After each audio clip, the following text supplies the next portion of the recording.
खुशामदीद, good morning, बहुत बहुत स्वागत, इस्तकबाल आप सभी का। प्रोग्राम सलाम जेके शुरू हो चुका है दिल्ली के स्टूडियो से बराह रास्त। मैं आपके साथ आसिफ रशीद। 8:35 हो गए हैं। तय फॉर्मेट के मुताबिक मुख्तलिफ मौज़ूआत की तरफ हम चलेंगे, लेकिन उससे पहले हिस्ट्री ऑफ द डे भी आपको बताएंगे।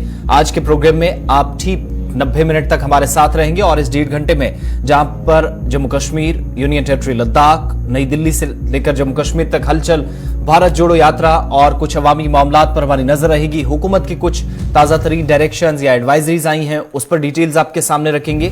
लेकिन साथ ही साथ कौमी और बैनुल-अक़वामी सतह की खबरें भी आप तक इस प्रोग्राम के आखिर में पहुंचाएंगे। कोशिश हमारी इस प्रोग्राम के जरिए रहेगी कि ताजा तरीन मौसमी सूरत हाल जो है उससे भी आपको आगाह किया जाए। इसके अलावा तमाम सोशल मीडिया प्लेटफॉर्म्स पर भी आप हमारे साथ रहेंगे, अपने फीडबैक हम तक जरूर पहुंचाइएगा।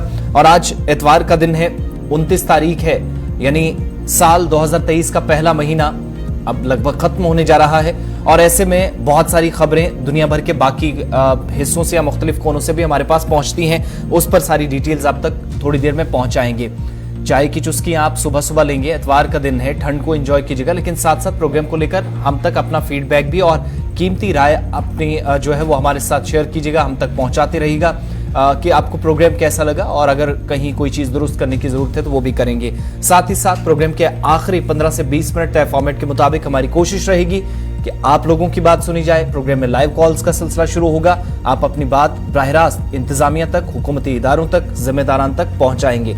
तो आज के प्रोग्राम में हमारे साथ हमारे सीनियर साथी सनम एजाज रहेंगे। बहुत बहुत शुक्रिया सनम, ज्वाइन कर। बहुत शुक्रिया आसिफ, बहुत बहुत शुक्रिया। तो आपने सुबह सुबह की बात की, महीने का आखिरी दिन या यूं कहें इस नए साल के पहले महीने की कुछ आखिरी दिन। और ज़रा हम अपने नाज़रीन को बताते चलें, ये चिले कलान के भी आखिरी दिन है। चिले कलान के 40 दिन और कल जो 30 जनवरी होता है इसको मुकम्मल हो ही जाता है, 40 दिन इसके मुकम्मल हो जाते हैं। और उसके बाद चिल बचा चिल खर्द वगैरह जो है जो कश्मीर में है। लेकिन चिले कलान जाते जाते भी अब की बार कश्मीरियों को कुछ दे रहा है, बड़े तेज़, वो कह सकते हैं तेवर तेज़ दे इसके हैं। और जिस तरह आपने प्रोग्राम के दौरान बताया कि हमारे जो नाजरीन होंगे इस वक्त चाय की चुस्कियाँ ले होंगे, जम्मू कश्मीर के हमारे जो नाजरीन होंगे उन्हें सुबह सुबह के वक्त आज जो है अभी कुछ बहुत से लोग दुबके हुए होंगे बिस्तरों में, क्योंकि ठंड जो है बाहर वो है। और उसके साथ एतवार का दिन है, तो एतवार का भी एक अपना अंदाज़ होता है। तो उसी अंदाज में हम कोशिश करेंगे आपको देश दुनिया की बड़े बड़े खबरों से, हालात से, वाक़ात से बाखबर रखने की। और अगर जम्मू कश्मीर के हवाले से अगर बात की जाए तो जम्मू कश्मीर में बाखबरी की बात कांग्रेस के हवाले से भी है, उसके हवाले से साथ साथ में आज अगर देखा जाए तो हम मौसम की भी बात करेंगे। और साथ साथ में कुछ अगर आप शहर में आज मूवमेंट कर रहे हैं तो आपको एक जो है ट्रैफिक प्लान आज मुरतब करना है। ख़ास तौर पे अगर आप पांता चौक की तरफ से जा रहे हैं या डलगेट एरिया से कौनखान वगैरह के होते हुए आप ब्रेन निशात कर जा रहे हैं तो इस तरफ आपको एक अपना जो ट्रैफिक प्लान है वो आज मुरतब करना होगा। वो भी आज हम अपने नाज़रीन को बताएंगे। तो फटाफट में वो भी बता देते कि आज आपको उस एरिया से नहीं मिलना होगा जहाँ से जाना होगा जहाँ से यात्रा जा रही है, बल्कि अगर आप बाईपास जो पांता चौक तरफ जा रहे हैं तो आपको नावगांव, हैदरपुरा या सनत नगर के जो ट्रैक्स या रूट्स हैं वो पकड़ने, यानी किन रास्तों से आपको नक्लो अमल की इजाजत होगी। डिटेल्स थोड़ी देर में आपके सामने रखेंगे जो ऑफिशियल ट्रैफिक एडवाइजरी है। लेकिन आगाज हिस्ट्री ऑफ द डे के साथ करते हैं। इतिहास में तारीख के पन्नों को और को जब हम पलटते हैं तो 29 तारीख में कुछ अहम वाकयात हैं। 1780 में आज ही के दिन 29 जनवरी के मुताबिक भारत का पहला अंग्रेजी अखबार रिकी गेजेट या बंगाल गेजेट के नाम से शाया हुआ। शुरुआत आज के दिन थी 29 तारीख को। 1916 में जर्मनी ने पहली जंग अजीम, फर्स्ट वर्ल्ड वॉर जो थी, इसमें पहली बार फ्रांस के ऊपर हमला किया। तो शुरुआत आज के दिन हुई थी फर्स्ट वर्ल्ड वॉर की 1916 में। 39 में यानी 1939 में Ramakrishna mission institute of culture का कयाम अमल में लाया गया। मौजूदा वक्त के अंदर दारुल हुकूमत दिल्ली में इस मिशन का काम बहुत ज्यादा बढ़ गया है और अब यूरोपीय ममालिक तक भी इस मिशन ने अपना काम शुरू कर दिया है। शुरुआत आज के दिन हुई थी। इसके अलावा 1949 में बरतानिया ने इजराइल को बाकायदा मंजूरी आज के दिन दी, यानी इजराइल के बनने के बाद इसको तस्लीम करने का जो सिलसिला था उसमें बरतानिया भी उस फहरिस्त में आ गया, जिसने आज के दिन माना कि वाकई में ऐसा भी कोई मुल्क एग्जिस्ट करता है। साल 2006 में आज के दिन तेज गेंदबाज इरफान पठान, जिनने टेस्ट क्रिकेट में पहले ही ओवर में हैट्रिक की, और यह मुकाबला पाकिस्तान में कराची के मैदान पर नेशनल स्टेडियम में खेला जा रहा था। 29 जनवरी की सुबह 9:30 बजे भारतीय वक्त के मुताबिक इस टेस्ट मैच का आगाज हुआ था, आज से ठीक 17 बरस कबल। 1976 में सोवियत यूनियन और अंगोला ने सियासी मुआहदे पर इत्तफाक किया। आज के दिन एक तवील मुद्दत तक कशीदगी चलने के बाद या होने के बाद हालात बिगड़े और उसके बाद 1976 में जाकर डिसाइड हुआ कि दोनों अमन को बनाए रखेंगे और खित्ते के अंदर सलामती सूरत हाल को यकीनी बनाने के लिए दोनों एक एक कदम आगे आएंगे। तो एक बड़ा एग्रीमेंट हुआ, इस पर इत्तेफाक आज के दिन हुआ सोवियत यूनियन और अंगोला में। 1989 में शाम और ईरान के दरमियान लेबनान में आज के दिन तनाजा रोकने के लिए भी एक मुआहिदा हुआ। यानी आज के दिन इस बड़े खित्ते के अंदर, लेबनान के अंदर, और उसके बाद हालांकि साल 2010 तक हमने कशीदगी देखी, साउथ सूडान को अलग होते देखा, ये सारी वही लड़ाई थी। लेकिन 89 में शुरुआत इसकी हुई थी। शाम और ईरान भी आपस में लड़ पड़े थे और इस तनाजे को खत्म करने के लिए आज के दिन एक मुआहिदा हुआ था। और साल 1992 में भारत आसियान का इलाकाई इत्तेहादी बना। आसियान में, इस ग्रुप में भारत आज के दिन ऑफिशियली शामिल हुआ था 29 जनवरी साल 1992 को। तो हिस्ट्री ऑफ द डे में एक तवील फहरिस्त हमारे सामने रहती है, लेकिन हिंदुस्तान और आलमी तारीख में जो मुख्तसर पॉइंट्स हैं वो आपके सामने रखते हैं। अब सीधा बिना देर किए खबरों की तरफ चलेंगे और शुरुआत आज शुमाली इलाका जात से करेंगे। जम्मू कश्मीर आपको लिए चलते हैं। सबसे पहले सनम मौसम और कौमी शाहराहों या राब्ता सड़कों पर सबसे पहले अपडेट क्या है वो ही बता देते हैं। आप बिल्कुल अपने नाज़रीन को बताएं मौसम का मिजाज। जिस तरह हमने पहले बताया कि चिल्ला कलान आखिरी लम्हात में है, तो इन आखिरी लम्हात में चिल्ला कलान की सिचुएशन थोड़ी सी तेज़ हो गई है। यानी जाते जाते कुछ ये हवाएं, तेज़ हवाएं बदल रहा है। और महकमे मौसमियात ने बताया है कि वेस्टर्न डिस्टर्बेंस दोबारा जम्मू कश्मीर को हिट करेगी और आज रात से बारिश और बर्फबारी का सिलसिला है वो कश्मीर में देखने को मिलेगा। निचले इलाकों में बारिशें होंगी, ऊपरी इलाकों में बर्फबारी है और कुछ इलाकों में जोर की बर्फबारी हो सकती है, खासतौर पे जो बड़े पहाड़ी इलाके वहाँ पे। और सरकार ने आमतौर पर येलो एडवाइजरी कहा जाता है इस येलो एडवाइजरी में एहतियात बरतने की ज़रूरत होती है और ख़ासतौर पे पहाड़ी इलाकों में जहाँ बर्फ़ हो सकती होती है वहाँ पे जो तूदे आने का खतरा होता है, इस हवाले से एडवाइजरी जारी की जाती है। और इंतज़ामिया ने पहले ही एक वारन किया है, लोगों को बताया है कि पहाड़ी इलाकों में, उन इलाकों में ख़ासतौर पे नॉर्थ कश्मीर के कुपवाड़ा से लेके बांडीपोरा और फिर यहाँ से कश्तवाड़ डोडा के ऊपरी इलाकों में, वहाँ से जो है इस मौसम के दौरान जो पहाड़ी तूदे या बर्फ़ के तूदे गिर सकते हैं। तो इसलिए बाहर निकलने में या उन इलाकों में गुजरने से या उन इलाकों में जाने से एहतियात बरता जाए। मौसम के हवाले से महकमे मौसमियात ने बताया है कि आज बर्फबारी होगी। रात से कुछ इलाकों में बर्फबारी हुई थी। कल शाम को हमने गुलमर्ग के ऊपरी इलाकों में बर्फबारी होते दिखा और फिर रात देर गए हमें कुपवाड़ा के ऊपरी इलाकों में बर्फबारी होते हुए दिखा गया। हमने लोलाब में बर्फबारी होते दिखा। कुपवाड़ा के मथल इलाके से बर्फबारी की खबरें। और अगर साउथ कश्मीर इलाके में देखा जाए तो शोपियां के हिरपुर से लेके ऊपर तक जो इलाका है उसमें बर्फबारी हुई। यहाँ पहलगाम साइड से भी, कुकरनाग साइड से भी हल्की फुल्की बर्फबारी की ऊपरी इलाकों में खबरें हैं। लेकिन कुछ इलाकों में सुबह सुबह तेज़ बर्फबारी की जो है हमने खबरें मौसूल हुई है कि पहाड़ी इलाकों में कुछ जगहों पे आइसोलेटेड प्लेस से हम जिन्हें कहते हैं वहाँ पे तेज़ बर्फबारी हो रही है। जम्मू खित्ते में मौसम का मिजाज वही ठंडा है और पूरे वो ठंड की लहर जो है नॉर्थ इंडिया में भी इस वक्त चल रही है। जम्मू खित्ते में पुंछ राजौरी के इलाके में भी ठंड हवाएं चल रही है, ठंडी हवाएं चल रही हैं। तो पुंछ राजौरी के ऊपरी कुछ हिस्सों में पहाड़ों के नज़दीक या पहाड़ों पर कह सकते हैं हम बर्फ़ की हल्की फुल्की चादरें देखी जा रही हैं यहाँ से। तो बालाई इलाकों के अंदर हल्की बर्फबारी का आगाज हुआ है, इस तरह की इतलात हैं। और इन सब के बीच में आज यानी 29, 30 और 31 तारीख को भी मुख्तलिफ मकामात पर जो सनम बता रहे थे कहीं कहीं हल्की से दरमियाना दर्जे की बर्फबारी हो सकती है और सूरत हाल के बाइस बर्फानी तोदे भी कई इलाकों में गिर सकते हैं। इसके लिए लोग घरों से बाहर एहतियात से निकले पहले से और मुसाफिरों से भी ताकीद की गई है कि वो सड़कों की हालत मालूम करने के बगैर सफर ना करें।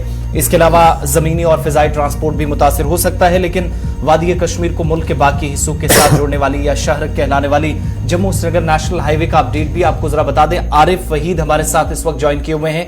चूंकि बनिहाल और रामबन का ये वो स्ट्रेच है, पिछले दिनों हल्की बारिश और बर्फबारी हुई तो मुख्तलिफ इलाकों के अंदर चट्टाने खिसकी, पत्थर गिरे और बाकी सारी चीजें तो अपनी जगह। भारत जोड़ो यात्रा को भी हजारों लोगों को वापस पलटना पड़ा था। क्या ताजा तरीन सूरत हाल है, मौसम किस तरह का है और कोई ताजा एडवाइजरी है आइंदा 24 घंटों के लिए? आरिफ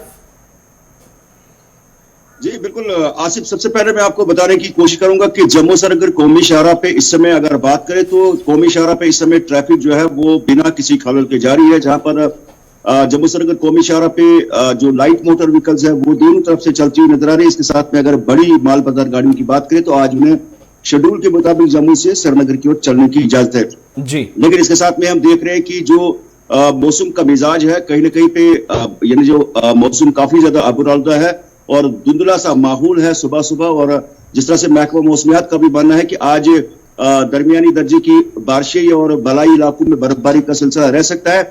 और अगर महकमा मौसमियात का ये जो शेड्यूल अगर उसको भी जो है सामने रखा जाए तो आज और कल जो है मौसम में जो है तब्दीली आ सकती है। लेकिन फिलहाल इस समय अगर देखें तो बनिहाल रामबन जिला के ऊपरी इलाकों में जो है हल्की बर्फबारी का सिलसिला शुरू होने के जो है संकेत जो मिल रहे हैं। और रामबन बनिहाल स्ट्रेच में इस समय जो है मौसम काफी ज्यादा अबुरालुदा है। और इसके बीच में अगर देखें कि ट्रैफिक की आवाजाही जो है फिलहाल कौमी शाहरा पे चल रही है। लेकिन इसके साथ में एडवाइजरी में जो है यहाँ पर कहा गया है कि सफर शुरू करने से पहले लोगों को नजदीकी ट्रैफिक यूनिट्स के साथ राबिता कायम करना चाहिए ताकि वो बेवजह कौमी शाहरा पे दरमानदार न रहे। बहुत बहुत शुक्रिया आरिफ तमाम तफसीलात फराहम करने के लिए। तो जम्मू श्रीनगर नेशनल हाईवे फिलहाल ओपन है और मौसम खराब होगा तो उस सूरत में सबसे पहले आपको ट्रैफिक कंट्रोल रूम से राब्ता कायम करने के बाद ही सफर करने की तैयारी करनी होगी। आगे बढ़ते हैं। खराब मौसम की बात हो रही है, बर्फबारी की बात हो रही है। तो बर्फ की सफेद चादर जब सयाहती मकाम गुलमर्ग या आसपास के इलाकों में होती है तो यहां पर खेल सरगर्मियां भी होती हैं। इन सब के बीच में स्कीइंग का खेल जो काफी यहां मशहूर है। वादी के एक नौजवान खिलाड़ी जो कि ओलंपिक में भी जम्मू कश्मीर की नुमाइंदगी कर चुके हैं स्कीइंग में ही। लेकिन रात देर गए सलम कुछ ऐसी तस्वीरें आई जहां पर गैर मकामी कुछ लोग भी आते हैं, चूंकि बाहर से सयाह बड़ी तादाद में पहुंचे थे और स्कीइंग का हिस्सा बनते हैं। लेकिन ऐसे में टूरिस्ट भी इन इलाकों के अंदर एहतियात न बरतें तो उनके साथ इंसिडेंट गलत भी कई बार नहीं, बिल्कुल आसिफ, ये जो बात है ये गुलमर्ग की है। गुलमर्ग में ओविंद ओयोट ये जो है एमोट, ये जो एक नॉर्वेन एक टूरिस्ट था और इस स्कीइंग के साथ वाबस्ता था, स्कीइंग टूरिस्ट था, स्कीइंग खेल रहा था। गुलमर्ग में ये खेल खेला जाता है और इसी खेल के दौरान जो है वो वापस जब आ रहा था तो वो अपना रास्ता खो गया। चूँकि बर्फ़ की तह जमी हुई थी तो उस दौरान रास्ता यूजुअली खो जाता है, जो फॉरेनर्स होते हैं या कश्मीर से वाकिफ़ नहीं होते हैं, तो वो रास्ता खो के जंगल में चला गया। तो उसके बाद रेस्क्यू की टीमें जो हैं टूरिज़्म की, पुलिस की, वो एक्टिव हुई और उन्हें रेस्क्यू करते हुए इसको द्रंग के इलाके से जो है रेस्क्यू किया और इसको वहाँ अपनी डेस्टिनेशन पर पहुँचा। ये रात देर गई गुलमर्ग के ऊपरी इलाके में ये वाक़ा पेश आया था। चूँकि पहाड़ी इलाका है और जंगलात का इलाका, तो वहाँ से थोड़ा सा भी कभी कुछ ऐसा हो जाए कि आदमी एक कदम राइट लेफ्ट डाल दे तो फिर बर्फ़ पे पता नहीं चलता और वो अपना वो ट्रैक खो बैठता है। तो यही इस टूरिस्ट के साथ भी वाक़ा पेश आया था और उसको रेस्क्यू करके बारामूला की पुलिस, गुलमर्ग की पुलिस, जो PS पुलिस स्टेशन गुलमर्ग है वहाँ के जो अथॉरिटीज़ हैं और उसके साथ जो टूरिज़्म हुकाम हैं उन्होंने रात भर जो रेस्क्यू ऑपरेशंस हैं वो जारी किए और उन्हें फिर रात देर गए जो है देर गए ही ट्रैक किया हुआ था और द्रंग के इलाके से, द्रंग के पहाड़, ये पास वाला है, ज़्यादा कहीं दूर नहीं था, वहाँ से इसको ट्रैक किया था। लेकिन इसमें एक ही बात थी, कहीं उसको गुम वगैरह होने का इतना ज़्यादा खतरा नहीं था, लेकिन ख़तरा ये था कि ठंड का इलाका है और वहाँ पे कोई ऐसा शेल्टर वगैरह भी नहीं है कि वो वहाँ पे कहीं अपनी जान की हिफाजत करा सकता। तो इसलिए बड़ा मुश्किल ये मामला बन सकता था। तो यहाँ ट्रैकर्स ने या उसके जो रेस्क्यू टीम है उनने जो काम किया रात को और रेस्क्यू टीम ने फ़ौरन रेस्क्यू करते हुए बेस पे अपने पहुँचाया। SSP बारामूला अमोद अशोक की जानिब से भी रेस्क्यू टीम के लिए जो है वो उनकी पीठ थपथपाई गई है कि मुश्किल सूरत हाल में इस तरह के ऑपरेशंस, क्योंकि अपनी जान के साथ खेलना एक ऐसी सूरत हाल बनती है। इशफाक डार भी हमारे साथ इस वक्त ज्वाइन किए हुए हैं नॉर्थ कश्मीर से। इशफाक, अब तक आवाज़ अगर पहुंच रही तो बताइएगा, ये मामलात उन इलाकों के अंदर जहां पर ताज़ा बर्फबारी हुई है, पहले तो ये बताइएगा कि मौसम के मिजाज कैसे इस इलाके के अंदर है और उसके बाद ये जो इंसिडेंट पेश आया ये सिर्फ एक दो ये स्काइज थे या कुछ और लोग भी इनके साथ होंगे जो बाहर से यहाँ पर पहुंचे हैं, और कैसे ये सारा सिलसिला चल रहा था यहाँ पर जब ये वाकया पेश आया? जी आसिफ जी, सबसे पहले मौसम की अगर बात करेंगे तो आज जो है अभी मौसम अबुरालदा है और अभी हल्की हल्की बर्फबारी जो है होना शुरू हो गई है पहाड़ी इलाकों में। और वही जहां हम गुलमर्ग की बात करें, गुलमर्ग में इस वक्त जो है 5.5 फुट के करीब जो बर्फबारी जमा हुई है ऑफ रोड के मुकाम पर। तो जहां तक सयाह का ताल्लुक है, ये नॉर्वे से ताल्लुक रखता है, इसका नाम विंड है। और जैसे ही कल ये सयाहती मुकाम गुलमर्ग पहुंचा और बाद में तो यहाँ पर टूरिज्म पुलिस के पास उन्होंने अपनी एंट्री की, तो इनने गुलमर्ग के बाउल में ही एक प्राइवेट जो है टूर ऑपरेटर उससे जो बोट की है, बोट हायर किया और गुलमर्ग की अफरोटी पहाड़ी पर पहुंच गया। और पहाड़ी पर इसने एक रन जब किया तो दूसरे रन के लिए जो ऊपर चला गया तो वहां पर काफी जो वहां पर धुंध छाई थी, तो धुंध के बीच में ही ये रास्ता भटक गया और ये बैक कंट्री जिसे हम कहते हैं कि सयाहती मुकाम गुलमर्ग के बैक साइड में चला गया और वहां से खरनाला के होते हुए ये द्रंग के ऊपरी मुकाम पर जो है अपना रास्ता भूल गया और वहां पर ही इसके मोबाइल की टावर जो है वहां पर डाउन हो गए। और कहीं ना कहीं जब ये 6:30 बजे के करीब शाम को जिससे इसने प्राइवेट टूर ऑपरेटर से अपना बोट जो हायर किया था, तो उसने इसको फोन मिलाया और दूसरे पर उसने लोकेशन चेक की, तो ये इसकी आखिरी लोकेशन इसने बताया कि मेरी बैटरी डाउन है, मेरा आखिरी मुझे पता नहीं, मैं आपको लोकेशन भेजता हूं। तो जैसे ही इसने लोकेशन भेज दी तो उसने पूरी तौर जम्मू कश्मीर पुलिस को, रेस्क्यू पुलिस टीम जो है, जो गंडोला की टीम है, उनको यहाँ पर अप्रोच किया। तो वहां कर जाके इसको रात भर तलाश किया गया और करीबन यहाँ पर 9:45 के करीब इसको जो है खरनाला की लोकेशन मिल गई जम्मू कश्मीर पुलिस को, और वहां से द्रंग के होते हुए यानी कि 13 किलोमीटर सफर अंदरूनी जंगल के एरिया से इसे वापस गुलमर्ग पुलिस स्टेशन पहुंचाया गया और वहां पर इससे जो है पूछताछ किया गया। कुल मिला के आप कितने लोग थे और यहाँ कब आए हैं, और इसका यह कहना है कि इस वक्त क्योंकि गुलमर्ग में काफी अच्छी खासी बर्फबारी है और पहले ही उन्होंने यहाँ पर बुकिंग की थी स्कीइंग के लिए, तो काफी अभी सैयाह आ रहे हैं। लेकिन ये अकेला जो सैयाह था जो फॉरेन से थे वो गुलमर्ग की अफरोड पहाड़ी पर बोट स्कीइंग के लिए गया था। आसिफ जी, बहुत बहुत शुक्रिया तफसीलात फराहम करने के लिए इस इलाके से। लेकिन फिलहाल जान बच गई है। रेस्क्यू टीम ने जो जिम्मेदारी ली थी उसको उसने बखूबी निभाया है। और विंड नाम के इस नॉर्वे का जो स्कायर यहां पर पहुंचा था, ये खेल सरगर्मियों के दौरान मसरूफ तो था, लेकिन खराब मौसम की वजह से नुकसान होते होते बचा है। आगे बढ़ते हैं। अब बात जरा सनम हुर्रियत कॉन्फ्रेंस के हवाले से भी, क्योंकि रात देर गए एक बड़ा हुक्मनामा सामने आया। बिल्कुल, रात देर गए जो दिल्ली कोर्ट है उन्होंने कश्मीर के राजबाग इलाके में जो ऑल पार्टीज हुर्रियत कॉन्फ्रेंस का दफ्तर है उसको सीज करने के अहकाम जारी किए हैं। ये हुर्रियत कॉन्फ्रेंस का दफ्तर राजबाग जो है बिल्कुल वहीं पे है, और राजबाग में इसको नईम अहमद खान जो हुर्रियत लीडर थे और 2017 से वो जेल में, तो उनके खिलाफ जो केस था, ये एडिशनल सेक्शन जज नई दिल्ली शैलेंद्र मलिक ने ये फैसला कल जो सुनाया है। तो नईम अहमद खान को जो एक केस के सिलसिले में 2017 से उनसे पूरा बंद है, तो उसी में NIA ने अदालत से दरख्वास्त की थी कि ये जो हुर्रियत का दफ्तर है ये कश्मीर में अलहदगी पसंदगी या शोरिश वगैरह की लिए इस्तेमाल किया जाता था। तो उस तस्वीरें ये पुरानी हैं, ये करीबन 4 महीने पुरानी तस्वीरें, ये ठीक उस दिन की तस्वीरें जहां वो एक ग्रुप निकला था उस दिन, और उस दिन उन्होंने इसको दफ्तर वगैरह उतारने की कोशिश की थी। ये कुछ लड़के थे, कुछ लोग थे वहां पे, और ये दफ्तर श्रीनगर के राजबाग के इलाके में। इसकी ये पुरानी तस्वीर जो है अभी तक हैं, ये सोशल मीडिया बिल्कुल। ये जो NIA की अदालत की तरफ से UAP unlawful prevention activities act के तहत पाकिस्तान में मुकीम हाफिज सईद के खिलाफ दर्ज एक मुकदमे की समाअत कर रहा था, और इसी दौरान ये हुक्मनामा जारी किया गया। और NIA का जो दावा है कि मुल्जिम हुर्रियत रहनुमा नईम खान के खिलाफ भी काफी शवाहिद मौजूद है जो जुज़वी तौर पर जायदाद के मालिक हैं, जो इस तरह से जो कोर्ट ऑर्डर कहता है। और NIA अदालत के हुक्मनामे के मुताबिक एजेंसी ने अदालत में दलाइल पेश किए, जायदाद, दहशतगर्दी या अलहदगी पसंदाना सरगर्मियों की जो मनसूबाबंदी और इनको अंजाम देने और दीगर जराइम के लिए इस दफ्तर को या इस जमीन को इस्तेमाल किया जाता रहा, ये इल्जामात जो हैं वो NIA के हैं। वहीं एजेंसी ने जायदाद को अब सर में मोहर करने के लिए UAP की दफा 33 की शिक्ष 1 के तहत ये ऑर्डर्स जो हैं वो जारी किए हैं, और मुकदमा जो है वो ताज़रात हिंद की दफा 120B, 121, 121A और UAP की दफा 18, 20, 38, 39 और 40 के तहत दायर किया गया है। जम्मू कश्मीर में एक तो ये इल्जाम कि अलहदगी पसंदाना और दहशतगर्दाना सरगर्मियों की फंडिंग की गई। पाकिस्तान में मुकीम हाफिज सईद, इसके अलावा लश्कर तैयबा, हिजबुल मुजाहिदीन और दीगर जो कलदम तंजीमें हैं उनके अरकान के खिलाफ ये केस दर्ज था। और एडिशनल सेशन जज जो सर ने पहले कहा कि शैलेंद्र मलिक की तरफ से ये ऑर्डर जारी किया गया, उनने फैसला सुनाया। ये बताया कि नईम खान हुर्रियत लीडर जिसे 24 जुलाई 2017 को गिरफ्तार किया गया था, उस पर यह इल्जाम है कि उन्होंने फंडिंग के लिए अंदरून और बैरून मुल्क मुख्तलिफ चैलेंजेस बशमूल हवाला के जरिए जम्मू कश्मीर में इस तरह की कार्रवाइयां अंजाम दी और फंड्स इकट्ठे किए, वसूल किए, जमा किए गए। और मुतअद्दिद फैसलों का हवाला देते हुए अदालत की तरफ से भी कहा गया कि सेक्शन 24 जो रिलेटेड टू टेररिज्म होती है, दहशतगर्दी से हासिल होने वाली आमदनी के मुतल्लिक है, और ये वाज़ेह करती है कि दहशतगर्दी के लिए इस्तेमाल होने वाली कोई जायदाद हो, कोई मकान हो, कोई घर हो, वो कानूनी नहीं होता। तो उस केस का हवाला देते हुए अब इस इमारत को भी सर पे मोहर करने की कोशिश है। वहीं अदालत की तरफ से भी कहा गया कि ऑल पार्टी हुर्रियत कॉन्फ्रेंस वो दफ्तर था या वो जगह थी जहां मुख्तलिफ मुजाहिरों की हिकमत अमली तय करने, सिक्योरिटी फोर्सेज पर पथराव की सरगर्मियों को फंड देने, गैर कानूनी सरगर्मियों के लिए बेरोजगार नौजवानों को भर्ती करने के साथ साथ दहशतगर्दाना सरगर्मियां, भारत सरकार के खिलाफ जंग छेड़ने और साबिका रियासत जम्मू कश्मीर में बदअमनी फैलाने के लिए इजलास मुनक्किद किए जाते रहे। ये अदालत का इस ऑर्डर के दौरान ये बातें कही गई है।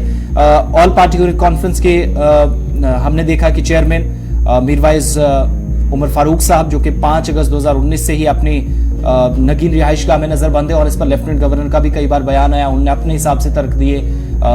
उनने कहा कि हमने कोई नजरबंद नहीं रखा है, तमाम लोग रिहा कर दिए गए जो पॉलिटिकल लीडरशिप थी, अगर कोई रिलीजियस स्कॉलर्स थे, लीडर्स थे, लेकिन उस पर भी हमने देखा कि तरह तरह के बयान हुए। बहरहाल वो एक मामला अलग है, लेकिन आज खबर यह है सनम के आज ही एनआईए की जानिब से कार्रवाई की जा सकती है और आज ही दफ्तर सील होगा। बिल्कुल ऐसे ही आज से बताया जा रहा है कि एनआईए आज श्रीनगर में जो हुर्रियत का दफ्तर है राजबाग में, उसको सील कर सकती है, और ये मीरवाइज लेड जो हुर्रियत कॉन्फ्रेंस है उसका दफ्तर है। नईम अहमद खान, शबीर अहमद शाह, मरहूम अब्दुल गनी लोन, सईद अली शाह गिलानी, उसके साथ साथ ये जो मीरवाइज मौलवी मोहम्मद उमर फारूक, ये सब हुर्रियत के लीडर रहे हैं। और इन्हीं में से अब मीरवाइज चूँकि आजकल में हुर्रियत के चेयरमैन थे लास्ट टाइम पे, उसके बाद इसके कोई वो इलेक्शन वगैरह भी नहीं हुआ है हालात 5 अगस्त के बाद, तो इस वक्त इससे मीरवाइज लेड हुर्रियत कॉन्फ्रेंस का दफ्तर कहा जाता है। और इसमें कहा जाता है जो प्रॉपर्टीज़ हैं जब वो ख़रीदी गई तो नईम अहमद खान और कुछ दूसरे लोगों के उनके नाम पे भी ख़रीदी गई हैं। और चूँकि नईम अहमद खान को दिल्ली में की अदालत ने एक एनआईए ने एक जो है कश्मीर के मामलात को लेके जो है अभी जेल में है, तो ये प्रॉपर्टी को उसी हवाले से सीज करने की कि ये नईम अहमद खान के नाम पे है, तो इसलिए इन प्रॉपर्टीज़ को सीज किया जा रहा है। इसलिए एनआईए की कोर्ट ने नई दिल्ली में ये फैसला दिया है। चलिए, ये अहम खबर थी। अब जरा आगे बढ़ते हैं, इससे पहले हम ब्रेक पे जाएं, एक और अहम खबर आपको बताते हैं, और वो है जम्मू कश्मीर इंतजामिया की जानिब से सरकारी महकमों को हिदायत दी जा रही हैं। हमने पिछले दिनों भी आपको एक खबर बताई थी कि सरकारी महकमों के अंदर ऑडिट किया जा रहा है, किस महकमे के पास कितना पैसा है, कैसे इस्तेमाल हो रहा है, कहां पर कितने फंड्स जारी किए गए और कहीं पर गलत इस्तेमाल तो नहीं हुआ। लेकिन एक बार फिर से जम्मू कश्मीर के अंदर इंतजामिया की जानिब से जो ताज़ा तरीन जो ऑर्डर्स दिए गए हैं, जो हिदायत जारी की गई हैं कि इस वक्त बिल्कुल आसिफ, ये जो रिव्यू कर रही है या कहीं ऑडिट कर रही है अपने सरकारी मुलाजमीन का, और सरकारी मुलाजमीन में जो सरकार का आमतौर पे ये बताना है कि या सरकारी हलकों का ये बताना है कि ये जो जम्मू कश्मीर की सरकार है, इस रिव्यू के दौरान जो अपने अहदेदार हैं या सरकारी मुलाजिम हैं, उनकी कारकर्दगी किस तरह की है, उनको किस तरह से उनने काम किया है और किस तरह से उनसे आगे और करना है, उस हवाले से इसका जो है खुलासा किया जा रहा है। और ये जो है इंटरनल रिव्यू कमेटी से नाम दिया गया है, यानी इंटरनल जो तहकीकाती की जा रही हैं मुलाजमीन के बारे में, उनके वर्क के हवाले से, उनकी परफॉर्मेंस के हवाले से, तो ये सारा चीज़ जो है उसी, और किस तरह किस डिपार्टमेंट ने किस तरह के इंतजामिया के कामों को या सरकारी जो काम है उनको अंजाम दिया है, उसके एक जो है अहकामात हैं वो रिव्यू करने के। और ये इंटरनल रिव्यू जो है इसके बाज़ाब्ता तौर पे कमेटी बनाई गई हैं, ये रिव्यू करेंगे और उसके बाद इसकी हिदायत जो हैं वो सरकार को फराहम की जाएंगी। और इन रिव्यूज़ के हवाले से ये भी माना जा रहा है, जो ज़राए अब ये भी बता रहे हैं कि जो मुलाजमीन की कारकर्दगी है उस पर ख़ास तौर पर नज़र रखी जा रही है, क्योंकि मुलाजमीन के लिए पिछले साल ही सरकार ने हुक्मनामा जारी किया था कि जिनकी कारकर्दगी बेहतर नहीं होगी तो फिर उन्हें चलता किया जाएगा, यानी जिनकी 22 साल की सर्विस होगी या 48 साल की जो उम्र होगी तो उन्हें फिर अगर उनकी कारकर्दगी बेहतर नहीं होगी तो उन्हें डेडवुड के खाते में रखा जाएगा। तो ये जो रिव्यू जो इस वक्त हो रहा है ये उसी डेडवुड को अलग करने के हवाले से हो रहा है, और माना यही जा रहा है कि बड़ी तादाद में जो मुलाजमीन हैं उन्हें डेडवुड में डाला सकता है, क्योंकि आज की इसमें है कि ये रिव्यू कमेटी जो है उनके अपने अफसरान करेंगे, तो उनके अफसरान जो हैं अपने हैं, उन अफसरान को इस सारे मामलात में जो दूसरे मुलाजिम जो लोग हैं उनका कहना है या उनका इल्ज़ाम है कि इस तरह से कई जो है ऐसे जो भी मामलात सामने आ सकते हैं जो कि कायदे और कानून के मुताबिक नहीं हो सकते हैं। और लेकिन सरकार ये जो इस टाइम कर रही है तो इसी में एक मुलाजमीन की कारकर्दगी का जो जायज़ा लिया जा रहा है, इसको हम रिव्यू कह सकते हैं, जायज़ा है। और ये जायज़ा इसलिए भी है कि जितने भी मुलाजिम जो हैं वो सही तौर पे जिनने काम किया है तो उनको अलग किया जा सके, और जिन्होंने सही तौर पे काम नहीं किया है, जिस महकमे में कुछ लूप होल्स हैं या जिस महकमे में सही तौर पे सरकार की जो प्रोसेस है उस पर पूरा तरह से वो नहीं उतर पाए हैं तो उनके खिलाफ कार्रवाई की जाए। तो इसको हम आमतौर पे माजी में APR कहा जाता था, इसको एनुअल परफॉर्मेंस रिपोर्ट कहा जाता था। तो आज की डेट में इसको सरकार APR तो अलग सी बात, लेकिन रिव्यू कर रही है महकमों का और मुलाजमी का, दोनों का, ताकि जो उनका परफॉर्मेंस है वो चेक की जा सके सके और जो परफॉर्मेंस नहीं कर पा सके हैं या नहीं कर रहे हैं उन्हें अलहदा किया जाए। चलिए, हिलाल हंजूरी भी हमारे साथ थोड़ी देर में ज्वाइन करेंगे।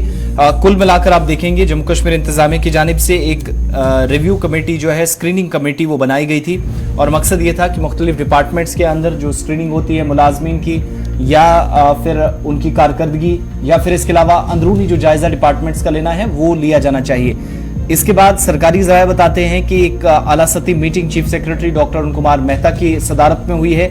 उनके नोटिस में ये बात आई है कि बहुत सारे सरकारी डिपार्टमेंट्स जो अपना इंटरनल रिव्यू करने में नाकाम नजर आए हैं। अब इसके बाद मजीद इसमें ताखीर नहीं की जा सकती और जराये के मुताबिक चीफ सेक्रेटरी की तरफ से सख्त हिदायत दी गई। चूंकि खुद एडिशनल चीफ सेक्रेटरी होम जो कि स्क्रीनिंग कमेटी को हेड करते हैं, उन्हें कहा गया कि वो आर्टिकल 226 के तहत मुलाजमीन या डिपार्टमेंट्स जो है उनको इन्फॉर्म करें कि अपनी फाइल्स कंप्लीट की जाए, मुकर्ररा मुद्दत के अंदर ये सारी तहकीकात होनी चाहिए। और दूसरी बात ये कि आर्टिकल 226 के मुताबिक Jammu Kashmir civil services regulations के मुताबिक सरकार को ये इख्तियारात हैं कि किसी भी एम्प्लॉय, यानी जो पिछले साल कार्रवाई हुई थी अप्रैल के महीने में, आपको याद होगा कि अगर किसी मुलाजिम की उम्र 48 साल है और 22 साल उसने अपनी सर्विसेज कंप्लीट कर ली हैं, उसके बाद अलग अलग पैरामीटर्स हैं, इंटीग्रिटी देखी जाती है, इफेक्टिवनेस, काम कितना मौसर रहा है, एफिशिएंसी कितनी है, या यूटिलाइजेशन या यूटिलिटी, ये सारी चीजें देखते हुए उसके बाद उन्हें फारिग भी किया जा सकता है। तो आर्टिकल 226 जिसके तहत सरकार फैसला ले सकती है। तो ये सारी डिटेल्स थी फिलहाल मुलाजमीन की कारकर्दगी का मजीद जायजा लेने के बाद, और